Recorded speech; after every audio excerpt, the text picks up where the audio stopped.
Este episodio llega gracias a el Círculo de Egresados de la Facultad de Artes de UNIBE.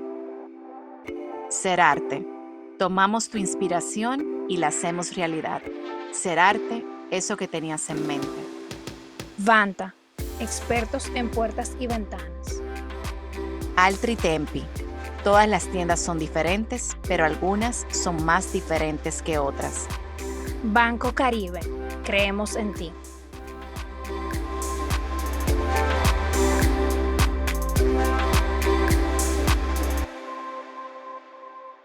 Bienvenidos a Espacio Diseño, un espacio de conversación donde todo lo relativo al mundo del diseño sucede.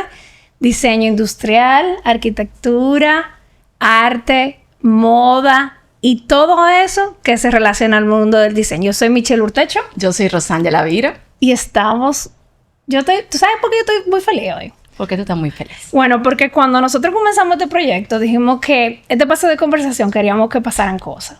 Y hoy, como en estos episodios que hemos estado haciendo en estos días, estamos disfrutando de este espacio que nos ha regalado la realidad de conectar con el Círculo de Egresados de UNIBE.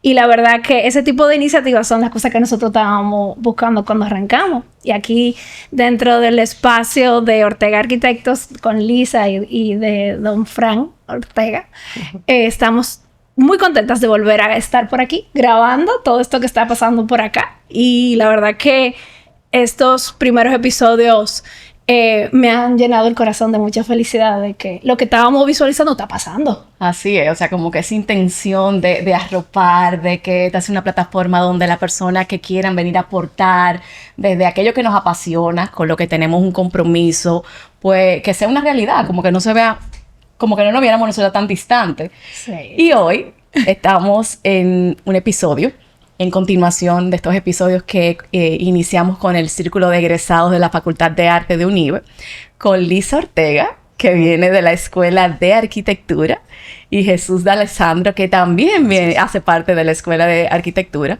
para seguir hablando de temas que desde esa Facultad de Artes puede aportar no solamente a estudiantes, sino también a nivel profesional y a nivel humano, porque ambos tienen una capacidad humana de conexión, de aportar grande. Así que muchísimas gracias por estar aquí. Antes de que empezara el episodio, yo le pregunté a Lisa y a Jesús que cómo ellos se sentían.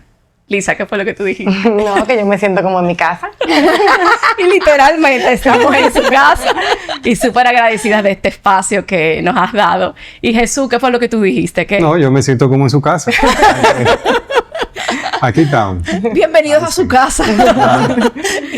Este es un espacio de conversación donde nosotros queremos seguir con esa mecánica de que sea bien fluido y que, bueno, que todo aquello que entendemos que puede aportar al mundo de la arquitectura, no solamente localmente, sino también internacional, porque, amiga, tenemos nuestras escuchas fuera de República Dominicana. Así Cada vez que es, Spotify hace el reporte de su podcast ha sido escuchado X veces, nos dice, y su podcast está viajando por el mundo. Y nos dice de repente, ustedes han sido escuchados en México, España, Suiza, Emiratos Árabes, salió. Japón, de todos los lados. Así que nada, sé que también vamos a aportar fuera de aquí. Entonces, para iniciar, primero yo tengo la curiosidad de saber qué se siente ser un egresado de la Escuela de Arquitectura de UNIBE. Y yo creo que ahí ambos pueden contestar. Bueno, Lisa, Lisa, te tiraron el lío. Bueno, primero, antes que nada, muchísimas gracias por aceptar esta iniciativa, ¿verdad? De compartir con nosotros esta idea que tenemos de parte del Círculo de Egresados de UNIBE, específicamente de la Escuela de Artes. Muy contenta de estar aquí y también un honor de que Jesús haya también dicho que sí. Contenta de estar compartiendo contigo hoy. ¿Qué se siente ser egresada de UNIBE? Mira, yo realmente para mí, mi experiencia en la universidad fue, yo siempre, increíble, ¿verdad? Yo estudié lo que quise y desde el principio pues tuve mucha conexión con la escuela y a pesar de que me fui, después que me gradué, que me fui unos años a estudiar la maestría, cuando regresé, lo primero que quise fue volver a mi universidad. para trabajar en docencia, o sea, para ser profesora de diseño y tuve unos años ahí. Y a partir de ahí, pues siempre he mantenido como una conexión con la escuela, no tanto como quisiera, pero participando en charlas, no he vuelto a la docencia, pero algún día no perdemos la esperanza. Me gustaría volver, pero ahora como delegada del círculo de egresado, pues tengo como un compromiso mayor con la escuela y bueno, lo que queremos hacer es generar esa conexión y esa unidad entre estudiantes, egresados, profesionales y volver como a nuestra casa, que es UNIBE. Bueno, en mi caso, yo he valorado mi formación en UNIBE en algunos estadios de mi vida. Uno de ellos fue cuando me fui, después que me gradué a Japón. Me tocó vivir en Japón casi 4 años. Y para mí era muy reconfortante notar lo bien preparado que había salido de la universidad. Cada vez que tocaba atender algún desafío académico, que el profesor hablaba de topografía, que hablaba de diseño, que nos encargaba hacer dibujos. Y en todo momento la capacidad de respuesta que yo tenía como profesional ya de la arquitectura para abordar estos desafíos me llenaba de alegría y me hacía valorar aquellos años de esfuerzo y de instrucción que recibí de mis profesores. Luego entonces ya como profesional practicante, cada vez que me ha tocado responder a un desafío de diseño, a una solicitud de algún cliente y ser capaz de hacerlo apropiadamente, definitivamente me conecta con mis años en las aulas. O sea que me hace sentir muy orgulloso y muy complacido haber sido egresado de la Universidad Iberoamericana. Y qué lindo escuchar eso que dices, porque cuando Lisa se sentó junto con nosotras a plantear la iniciativa de hacer estos episodios como parte de esa iniciativa del Círculo de Egresados, con el tema de arquitectura salió como el propósito de abordar una conversación donde ustedes, como arquitectos, pudieran traer a colación de qué forma lo local impactó esa formación en el exterior y viceversa. Y cuando te escucho decir que te sentiste muy feliz cuando estudiando fuera en Japón pudiste como que poner en práctica muchos temas como topografía, diseño que habías aprendido aquí, allá, en el momento que lo dijiste, me surgió la pregunta de si en ningún momento te sentiste intimidado cuando estuviste estudiando allá, o si te hiciste la pregunta de ¿estaré yo a la altura de lo que voy a embarcar? ¿Cómo fue eso? Bueno, cuando yo comencé a aplicar para la beca, porque me había dado cuenta que había una convocatoria y un año antes comencé a preparar un portafolio, se me hacía un nudo en la garganta porque algo de mí me impulsaba a hacerlo, pero luego ese conservador, ese angelito de este lado que yo tengo, me decía, pero se trata de Japón, es muy lejos. A lo mejor es muy difícil. Y yo recuerdo que en algún momento llegué a la convicción de que no podía ser imposible porque ya había gente que lo había hecho anteriormente y había salido y se había graduado. Y yo, bueno, si esto es posible, yo lo voy a hacer porque la verdad es que me motiva muchísimo. Y obviamente allá en Japón viví tiempos de dificultades relacionados a la cantidad de trabajo que estaba viviendo solo, a que tenía que encargarme de mis propias responsabilidades y necesidades, pero fue una gran experiencia, fue una experiencia de mucho crecimiento y la verdad es que me sirvió de un gran complemento al día de hoy. La creatividad y el talento no deberían de tener límites. Por eso, desde el Círculo de Egresados de la Facultad de Arte de UNIBE y junto a Espacio Diseño el Podcast, queremos beneficiar a un estudiante meritorio, creativo, dentro de alguna de las carreras de la economía naranja, específicamente interiorismo, arquitectura y comunicaciones, para poder expandir todo ese mundo creativo que lleva adentro. Tu donación puede marcar la diferencia. Con cada aporte estamos construyendo en la vida de un diseñador o un arquitecto. Es muy sencillo. Puedes entrar a la página unive.edu.do en la pestaña de Friends Racing y luego buscas las becas de Economía Naranja. Ahí puedes dar tu aporte, no importa la cantidad, y con tu ayuda estarás cambiando la vida de una persona, o varias, dependiendo. Gracias. Tú sabes que cuando tú estabas diciendo que tú hacías la referencia de, bueno, si otros lo han hecho, porque yo no lo puedo hacer. Yo me sentí súper identificada y me acordaba de las cosas que yo me decía mentalmente cuando yo tenía miedo ante algún reto. O sea, un examen o algo por el estilo que no era como tan afín con lo que a mí me gustaba practicar. Tú dices cuando tú estabas en Cuando Italia. yo estaba hasta aquí, yo me lo decía hasta desde el colegio, desde la universidad y también desde cuando yo estaba, bueno, también cuando estaba en Italia. Y yo me decía, ¿por qué yo no lo puedo lograr si ya otros ya lo han hecho? O sea, si ya yo tengo todas esas herramientas que han sucedido y que otras personas lo hagan. Y conectaba también hablando un poco de tu trayectoria y viendo esas cosas que han sucedido, sí siento como que hay un arraigo importante de lo que es tu país y escuchándote hablar. Pero también veo que hay una influencia importante de tu trabajo, de lo que está pasando a nivel internacional y global. ¿Qué se requiere como para una persona poder poner en su chip la manera de poder hacer que sucedan cosas desde el marco local, pero que está impactando no solamente localmente, sino a nivel internacional? Entonces me gustaría un poquito como que nos contaras un poquito de cómo tú has podido hacer ese trayecto a través de tu trabajo. Mira, la iniciativa es muy importante y la pasión, clave. Una persona que no se hace preguntas es una persona que asume un rol pasivo en la vida y que quizá no va a tener la capacidad ni siquiera el interés para formular soluciones y respuestas. Una persona que tiene miedo a equivocarse, por ejemplo, es una persona que tampoco va a tener la capacidad para emprender, para cuestionar constructivamente el contexto que le rodea y formular soluciones. En mi caso, yo desde pequeño inventaba mucho y me equivocaba muchísimo y me daba corrientazos y abría juguetes para saber cómo funcionan. Papá murió a una edad temprana para él y para mí también. Y pequeñito me hice plomero, me hice un curioso de los albañiles, aprendí a trabajar madera, me encantaba hacer las cosas de la casa, aprendí electricidad básica y todo eso. Mamá me dice que eso yo lo heredé de su abuelo, que le encantaba hacer cosas, era un señor libanés y hacía muchas cosas en agua. El caso es que toda esa convergencia de circunstancias me ayudó a ser un cuestionador constructivo de las cosas. ¿Cómo están las cosas a mi alrededor? ¿Qué necesidades existen? Y eso literalmente te lo digo como una fórmula extrapolable que tú puedes aplicar en cualquier país del mundo. Cuando tú te vas a un país industrializado, la gente se hace preguntas. Y hay una cultura de ideas que se formalizan y se vuelven productos y se vuelven servicios a una velocidad impresionante. Y hay una cultura de garantías también, de derechos, de autoría de esas personas que son creativas, por lo que esas personas pueden vivir de lo que hacen. Pero todo comienza con una actitud constructivamente inquisidora.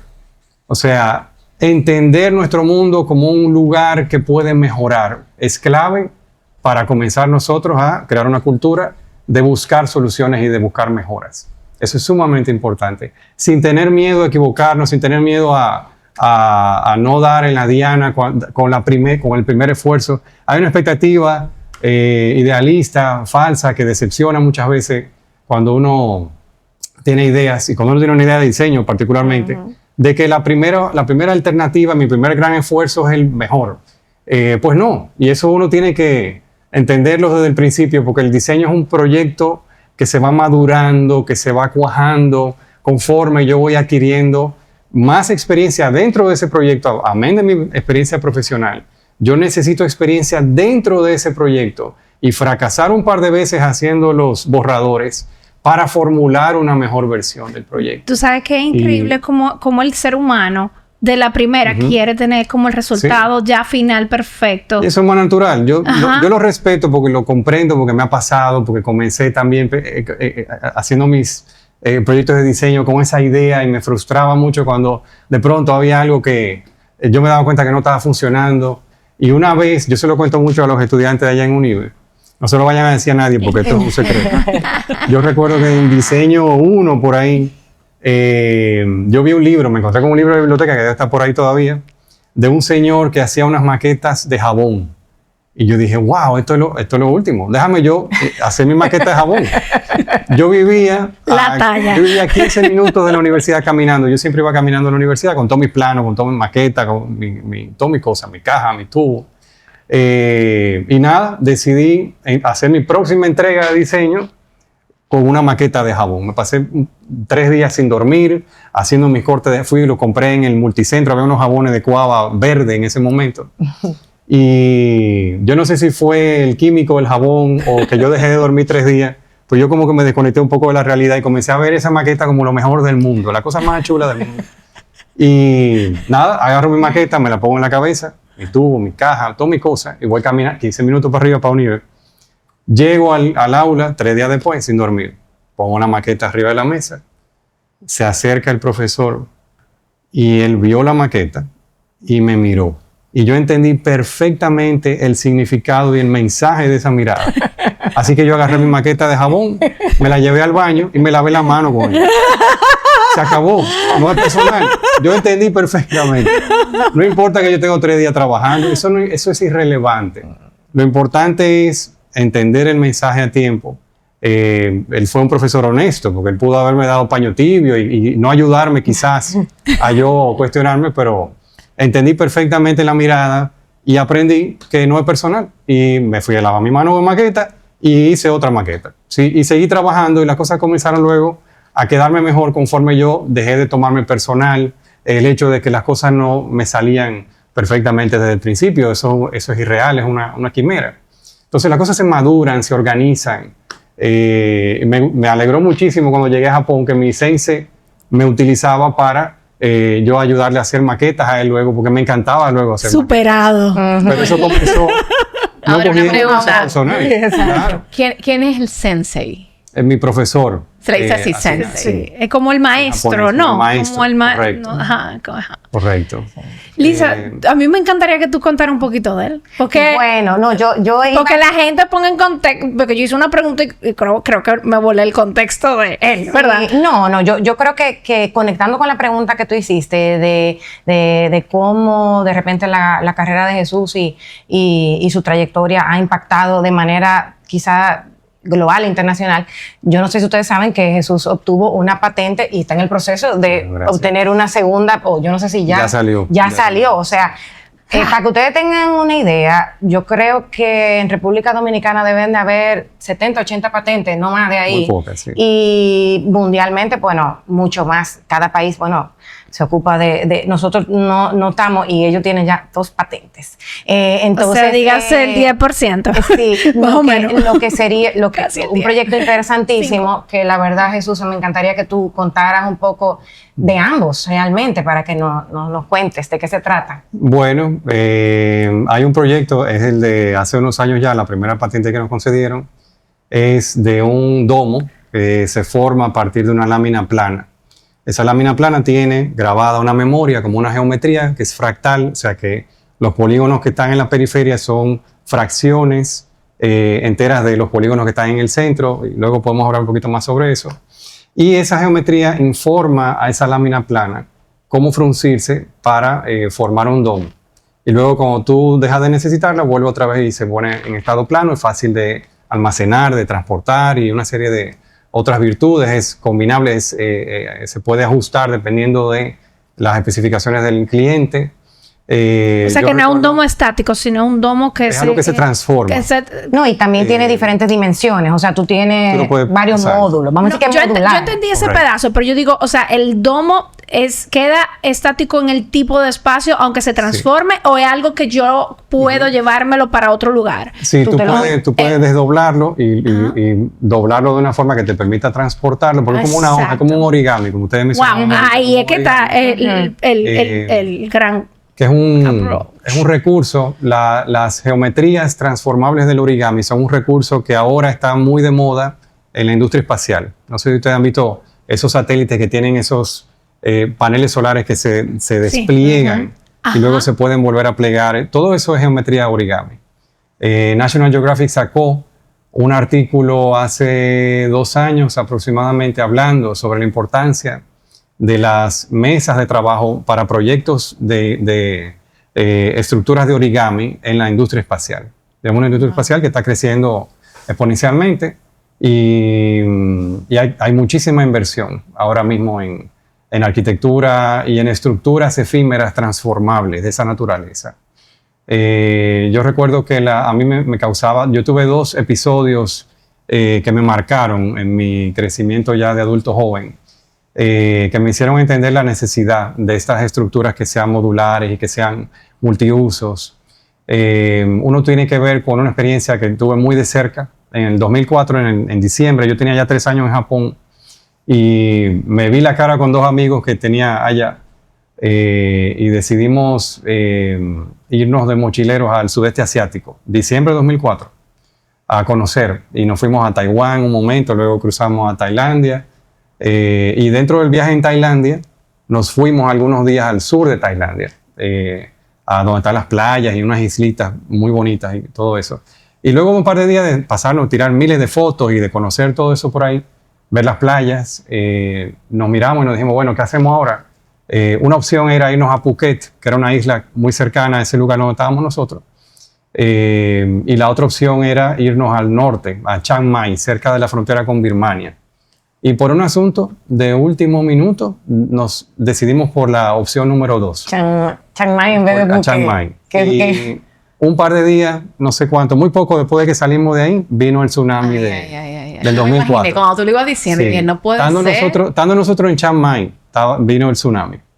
Y nosotros pudimos haber estado ahí, porque la primera opción era irnos a Phuket. Claro. No le tocaba. Y yo no entendí nada. Camino a Chiang Mai había noticias de inundaciones y todo eso, pero todo estaba en Thai. Y siempre hay alguna inundación en alguna parte del mundo y como que no entendíamos muy bien lo que estaba pasando, ni siquiera en Tailandia se comprendía muy bien pronto después de que sucedió la escala de todo eso. Y cuando llegamos a Bangkok de nuevo para tomar el avión de nuevo a Japón, la gente en Bangkok estaba súper extraña, súper triste, todo el mundo tenía había un semblante en la gente muy triste. Nosotros no teníamos lo que estaba sucediendo. Cuando yo vuelvo al laboratorio en Japón, mi sensei, mi profesor, me dice, pero tú estás vivo. Y yo, bueno, sí, yo estoy vivo. Hola. ¿Tú no sabes lo que pasó? No, cuéntame, ¿qué pasó? Acaba de suceder un maremoto y un terremoto grandísimo y tú estabas en ese lugar, en Tailandia, y murió mucha gente. En el Índico murieron, creo que fueron 250,000 personas. Y eso a mí realmente me marcó. Me daba trabajo ver videos del tsunami. Y luego todo el proceso de acomodamiento de las personas, de refugiados, de logística, pensar en todo eso me ocupaba mucho la cabeza. Y luego en el 2010 fui a Haití un par de veces luego del terremoto como parte de unas misiones y ver tanta necesidad y de nuevo ver muchas familias en campos de refugiados me reafirmó la necesidad que hay de trabajar en mejorar la calidad de vida de estas personas que están en un estado transitorio de su vida con su familia. Realmente es algo importante y uno a veces no lo nota hasta que no llegue el momento del problema, ¿verdad?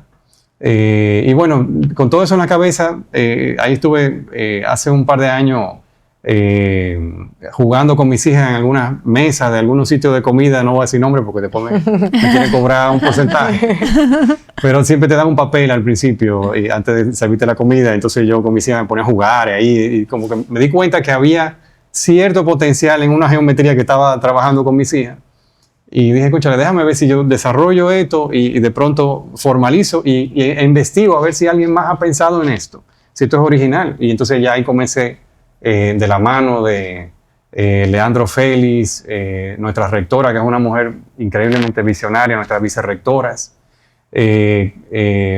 a hacer esa exploración de solicitar la patente, la protección de derechos. Y obviamente aquí UNAPI, que es la oficina local, hace toda una investigación internacional de antecedentes.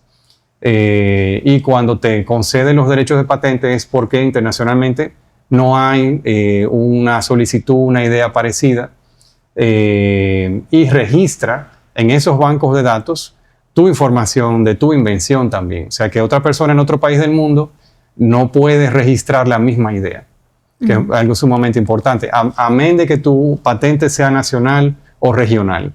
Si ya está en ese banco de datos de países que pertenecen a la OMC, entonces ya otra persona no puede solicitar ser autor de la misma idea. O sea que es algo muy, muy importante. Y bueno, esa es un poco la historia del domo. La creatividad y el talento no deberían de tener límites. Por eso, desde el Círculo de Egresados de la Facultad de Arte de UNIBE y junto a Espacio Diseño el Podcast, queremos beneficiar a un estudiante meritorio, creativo, dentro de alguna de las carreras de la economía naranja, específicamente interiorismo, arquitectura y comunicaciones, para poder expandir todo ese mundo creativo que lleva adentro. Tu donación puede marcar la diferencia. Con cada aporte estamos construyendo en la vida de un diseñador o un arquitecto. Es muy sencillo. Puedes entrar a la página unive.edu.do en la pestaña de Friends Racing y luego buscas las becas de Economía Naranja. Ahí puedes dar tu aporte, no importa la cantidad, y con tu ayuda estarás cambiando la vida de una persona, o varias, dependiendo. Gracias. Y una pregunta que Yo estoy así, mira. Sí. Primero, como que siguiendo lo que Michelle dice, que ella está como que tú estás con la boca abierta. el hecho, o sea, como que iba pensando como que era providencial, ¿no? Como enlazando eso con lo que tú decías al inicio del episodio, del tema de hacerse preguntas, de probar, de incluso sentirte parte de la solución de lo que ocurre gracias a que tú te diste el permiso de ir a vivir una vivencia de mochilero, que también requiere una apertura y una audacia que muchas veces la gente no lo hace porque quiere la comodidad o lo que sea. Y en toda esa exploración me quedé como, wow, cómo a pesar de esa vivencia, luego sentiste, identificaste, ¿no?, esa necesidad de ese ser humano que en ese momento transitorio se encuentra en una vulnerabilidad y en condiciones que quizá no son las mejores.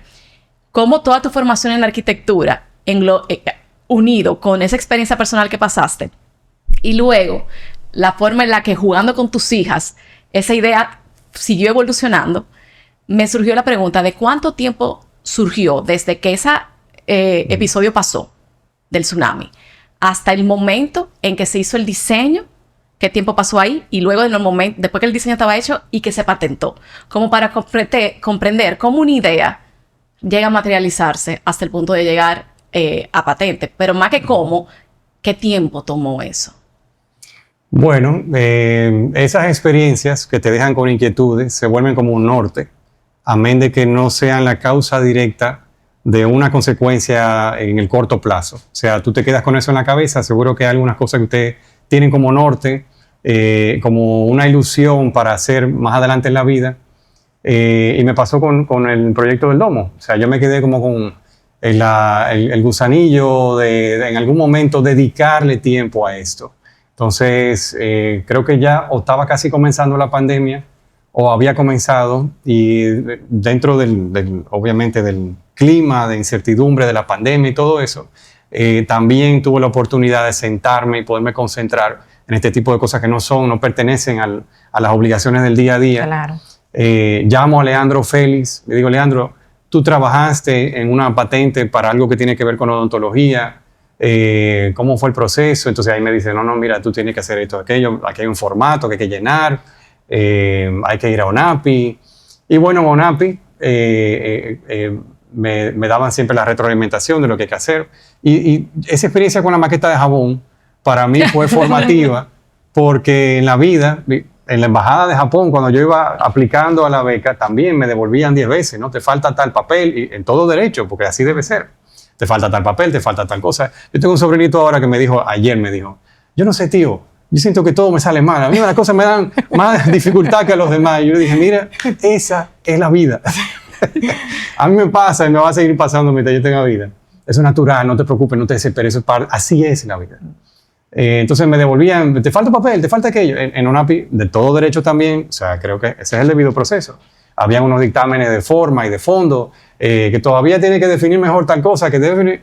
Yo agarraba mis cosas y como me lavaban la mano con maqueta de jabón, así mismo agarraba mis dictámenes, y no importa si yo había trabajado mucho en eso, me ponía a trabajar más y ampliaba las informaciones que tenía que ampliar. Y esa ha sido, yo creo, el mismo Leandro me decía, pero wow, fuiste persistente. Fueron dos años aproximadamente, o más. Son cada procedimiento, las 2 patentes que nos han conseguido, porque tenemos otras solicitudes, se han tomado como 2 años de gestión, de seguimiento. Claro, previo a eso hubo todo el trabajo de desarrollo, de definición, de la idea, de entender realmente, de hacer experimentos y demás. Sí, porque es importante también decir que una patente es muy diferente a un registro. O sea, con la patente, ahí corrígeme tú, porque no he pasado por una patente, tú registrar, por ejemplo, un diseño de un producto, por decir algo, que eso yo lo he hecho. Requiere de otros, es algo mucho más simple, hay una protección, pero cuando tú estás hablando de una patente ya tiene como otro tipo de consecuencias y aparte hay otro tipo de temas para poder clasificar de lograr una patente. Si tú más o menos puedes decirnos brevecito, más o menos si estás empapado, ¿cuál es la diferencia entre una y la otra? Ya que tú pasaste por el proceso.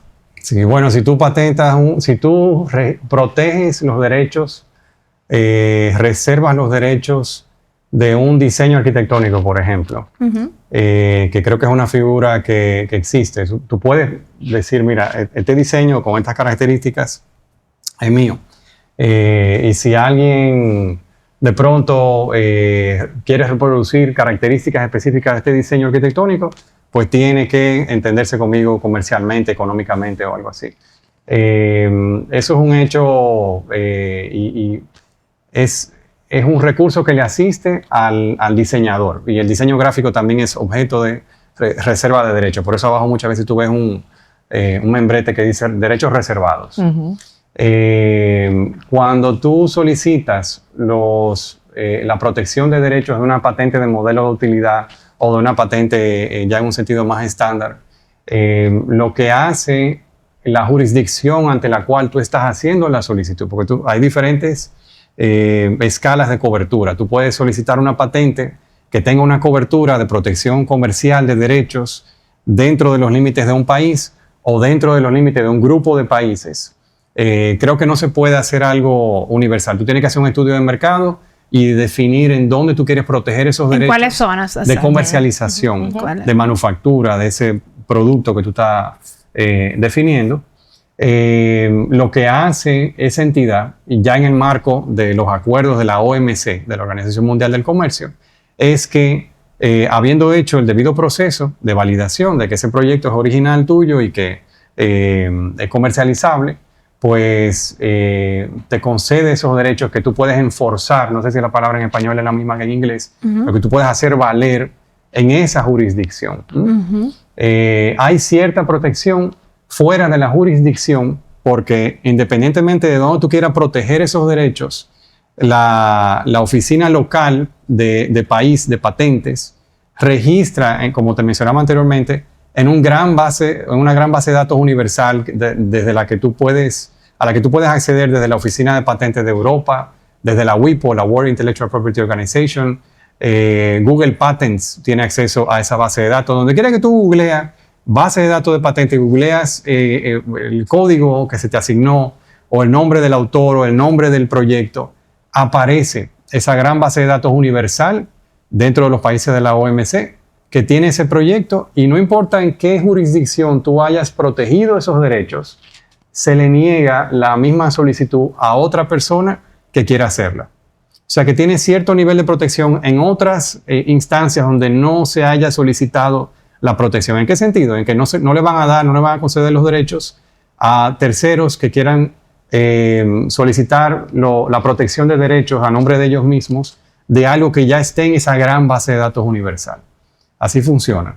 Entonces, lo que sí esa persona puede hacer en un lugar fuera de la jurisdicción donde tú pediste la protección es explotar comercialmente esa idea sin tu permiso. Eso lo puede hacer, pero nunca le van a dar los derechos de eso. Y tú puedes luego solicitar la protección, ampliarla, porque eso es información de mercado. Cuando tú te enteras que en Corea, que en algún lugar, en Francia, alguien está explotando comercialmente tu idea, ya tú tienes una noción de que hay un mercado para tu idea en ese lugar. Entonces ya tú haces el debido proceso y puedes solicitar la protección en ese lugar, y a partir de que te la conceden, porque ya hay un antecedente de que tú fuiste el primero y el autor del proyecto, entonces te dan la protección y tú puedes hacer valer tus derechos en ese lugar y Buenísimo. explotar comercialmente esa idea. Hace mucho ya, las instituciones de educación superior debían reinventarse, pero luego vino la pandemia y reforzó esa noción. Y luego vino el estado actual del mundo que se está realineando comercialmente, que es la forma de comenzar un gran proceso de reformulación de relaciones internacionales de mayor escala que incluye migración y una serie de cosas, porque el mundo siempre se conecta primero comercialmente y luego vienen todos los demás acuerdos. La Unión Europea fue primero una unión comercial y luego se volvió una unión más social. Y bueno, lo que sucede ahora simplemente ha dado al traste con la convicción que ha habido generacional de que las instituciones de educación superior deben transformarse hacia un modelo de educación y de formación integral que empodere a la gente para crear, para desarrollar sociedades y economías con un mayor nivel de autonomía en un sentido constructivo. Nada fuera de balance, pero sí con un mayor nivel de autonomía. Y eso obviamente se acerca y penetra absolutamente la realidad dominicana. Nosotros tenemos un país de mucho valor que depende sustancialmente de la economía de servicios, en la que nos ha ido muy bien. Ha habido un desempeño importante económico de nuestro país en las últimas décadas, pero en este mundo que se va realineando y en el que los países de pronto ven un futuro cercano en el que quizá no hay garantías de que el status quo se va a mantener en el tiempo, tienen que comenzar a identificar potenciales para generar un bienestar endógeno, generar un bienestar que dependa un poco más de su actividad interna, al margen de que puedan haber, obviamente, y ojalá siempre las hayan, posibilidades de conectarnos comercialmente y en todo sentido con otros países y con la región. Y bueno, desde UNIBE, a partir de ese nuevo portafolio que me tocó ir creando de innovación, porque hablamos del domo, pero la patente que nos concedieron más recientemente es de un sistema modular de jardín vertical, de unas estructuras que crecen, tienen patrones de crecimiento vertical muy libres y que sirven para que los vecinos, por ejemplo, de un condominio, una comunidad, acuerde una forma, un patrón de crecimiento vertical de un jardín que pueda crecer, valga la redundancia, frente a un edificio existente, por ejemplo. Que eso ayuda, esa estructura con jardines, ayuda a bajar la temperatura interior del edificio, a mejorar la calidad del aire, a mitigar los efectos del ruido urbano dentro del edificio. Muchísimos proyectos están ahora mismo atravesando situaciones difíciles relacionadas al entorno, al clima, y este sistema modular, que es súper sencillo, que es un macetero que tiene 12 puntos de conexión, 6 arriba, 6 abajo, se conecta con unos pasadores, con otros maceteros, y tú vas formando, porque tiene muchísimos grados de libertad, estas estructuras de crecimiento libre. Algunas parecidas a un patrón de crecimiento bacteriano, otro parecido a un muro. Otra forma de crecer es que tú puedas hacer tu propia estructura, porque son como unos bloques de Lego. Luego les voy a enseñar. ¡Qué chulo! Súper chulo. Entonces, la idea de comercializar esto es que tú vas a la ferretería, por ejemplo, y tú no compras ese producto. Tú compras el juego. Un jueguito, como de soldadito, que viene en una bolsa o una cajita. Entonces, en ese juego hay escala. El sistema viene a escala, como un juego de fichas de Lego. Y tú, con tus vecinos de tu edificio o tú en tu casa, haces un modelo, tú mismo lo construyes, porque es como Lego, de lo que tú deseas. Ya cuando tú estás de acuerdo, hay un consenso sobre lo que queremos hacer en la propiedad de ese jardín vertical, que también sirve de huerta urbana.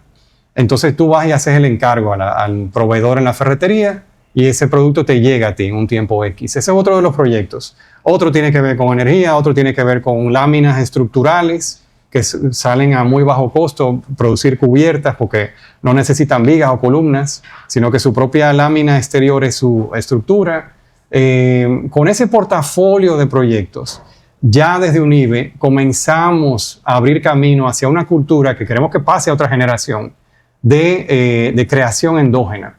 a una cultura de soluciones, de productos, no solamente de servicios, que es muy importante, que hay que cuidarla, pero también de productos que o no existen o su paralelo hay que importarlo o hay que hacer una serie de cosas. No, ¿por qué no podemos tener una industria aquí local de gente que inventa, que se equivoca, que mejora Sí. y que después ve los frutos del esfuerzo? Que es literalmente el mismo proceso, la misma línea de tiempo y de trabajo que se hace en otros lugares. Así Tú es. sabes que cuando él va hablando, yo siento como las diferentes carreras se interconectan Claro, tanto. claro. Porque tú estás hablando de tu proceso a nivel arquitectónico, pero es muy similar al diseño industrial, que es mi carrera, Totalmente.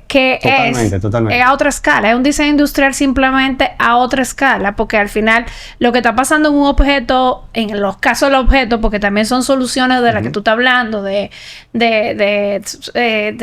sociedades, de mil cosas. Es el mismo proceso. Así es. Y conecta con tu proceso personal también, que es lo que parte de lo que tú has ido viviendo. Y que yo creo que la vida no se equivoca, porque al final todo lo que tú has ido viviendo está en tu subconsciente. Y en algún momento de la vida llega a ti cuando es necesario que suceda y estás preparado. Y es lo que me parece que te ha ido sucediendo con todo lo que has vivido, desde el jabón. Y que está abierto, porque yo siempre lo hemos mencionado en algún episodio, esta frase de Elizabeth Gilbert, que ella decía que las ideas están en el mundo, pero ellas se encuentran quién las va a hacer posible. Y como que ella elige, yo voy a ir donde Jesús porque yo sé que él con su mente que pregunte va a hacer que pase. Y si no, ella se va y migra a otra persona que dice, bueno, vámonos donde Lisa, que Lisa va a hacer que suceda porque están ahí. Sí, no, y al final eso que está ahí, él hace que pase. Y eso es lo bonito que él tiene, sin el juicio de que todo lo que le pudo haber pasado no se enganchó en su historia, de que era algo personal como él mismo lo dijo ahorita. Entonces, me encantó eso y quería como expresártelo. Lisa, porque hemos hablado de Jesús, yo le decía a Lisa, pero también te vamos a preguntar. Yo dije, yo no quiero que me pregunten, yo soy co-host aquí. De co-host, entonces... Pero así mismito ya me hacen la pregunta, chichuan, y me tira al medio, así que... No, pero yo no voy a tirar al medio, pero realmente como arquitecta, que también has tenido una relevancia fuera de aquí, por múltiples proyectos, pero recientemente como esa parte que nos representa a todos los dominicanos con estos están en la Feria de Turismo en España, que es algo de lo que todos nos sentimos orgullosos porque realmente nosotros sentimos como una pequeñita representación de nuestra grandeza en esos espacios, más allá de todo lo que yo sé que ustedes tratan como de promover, de el turismo local, de toda la biodiversidad que hay en el país, de lo que puede ser una experiencia para un extranjero venir a República Dominicana, para un inversionista. Eso es lo que ustedes quieren ir a lograr, pero nosotros lo que nos quedamos expectantes de todo lo que sucedió, lo que sentimos es un orgullo de cómo logran llevar nuestra esencia fuera y representarnos de esa forma. Gracias. Y eso también nace de una mente inquieta, creativa, abierta y dispuesta, que cuando le dicen, Lisa, vamos, que te necesitamos en esto, tú te prestas para evolucionar y llevar los proyectos con tu mente a lo que pudiera ser. Y yo me imagino que eso tiene que ver mucho también con tu formación en la carrera de arquitectura. En ese contexto, ya para cerrar, ¿qué tú entiendes que es como esa grandeza que un ser humano o un joven, luego de emprender su carrera de arquitectura, de estudiarla y de atreverse a emprender en ella y montar un negocio y atreverse a traspasar frontera? Ya se me fue el tema de la pregunta, pero es como, ¿qué se requiere para lograr eso? O sea, ¿cómo la carrera de arquitectura te ayuda a lograr eso?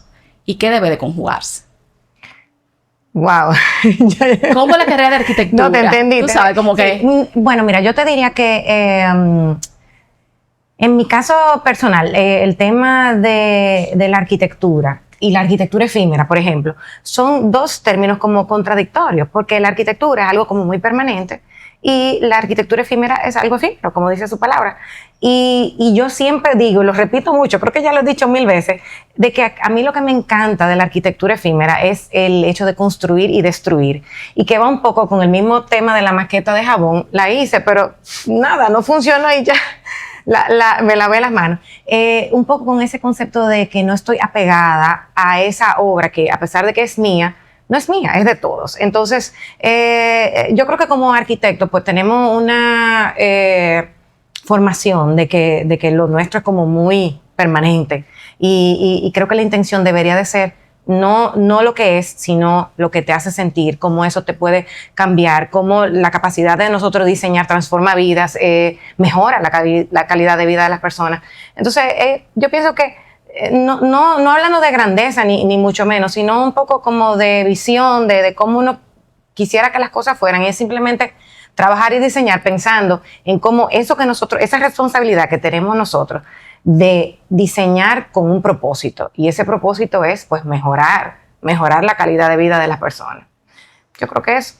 Wow, buenísimo. Y tú sabes que en este episodio, cuando tú mencionabas esto, como, no sé, amiga, si tú conectaste como con esa esencia de eso que inició con el relato de la maqueta de jabón y luego tú lo conectas con la parte de la arquitectura efímera y también con la parte de equivocarte, saber que todo es un proceso, que todo evoluciona, como que hace un cierre muy bonito de también darse el permiso a eso, a crear, a destruir, a mejorar, a innovar, a saber que todo lleva un tiempo, que todo es un proceso y que desde la arquitectura, pues teniendo esa mentalidad, se pueden crear grandes cosas y se pueden sentir grandes cosas y se pueden mejorar muchas vidas. Y hablando de mejorar muchas vidas, Lo más importante, nosotros con esta serie de episodios queremos también mejorar una vida de...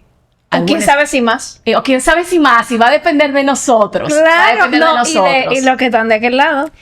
No, porque los que están de aquel lado, están aquí.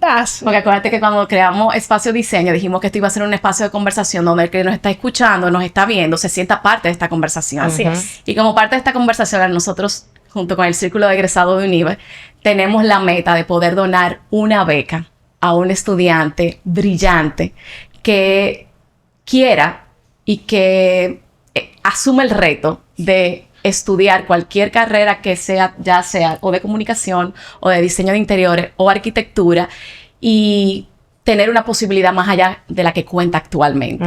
Y para eso estamos invitando a que accedan al portal de UNIBE, donde está el tema de las becas de economía naranja, y que puedan hacer su donación. Si tú estás escuchando este episodio y quieres ser parte de algo propositivo que haga que el diseño también llegue a aquel joven que tiene esa inquietud por lo que hacer cosas como la que Jesús y Elisa hacen, pues entren al portal de UNIBE. Vamos a dejar el enlace en el episodio y donen y sean parte junto con nosotros de esta causa.